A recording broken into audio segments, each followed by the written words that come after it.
ชักสิเอาบวชมามวนมาฮอนซืนโฮเซลไปหันไปนี่มันสิได้ประโยชน์อีหยังห่มเหลืองโกนหัวกินข้าวสุกปลาตายว่างตัวบ่ดีปฏิบัติบ่เป็นไปตามอัตตามธรรมตามวินัยมันก็ตกนรกได้ง่ายคือกันเด้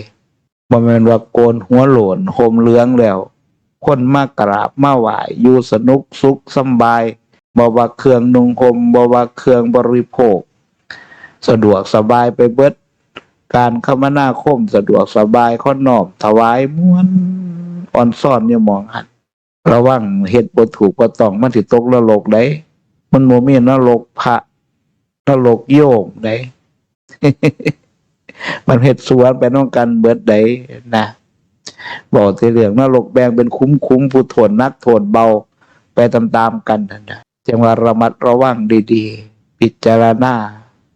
ในเพจของนักบวชนักปฏิบัติเฮาก็ให้ไข้ครวญให้เบิ่งอย่าสิลืมกำเพิดเจ้าของเด้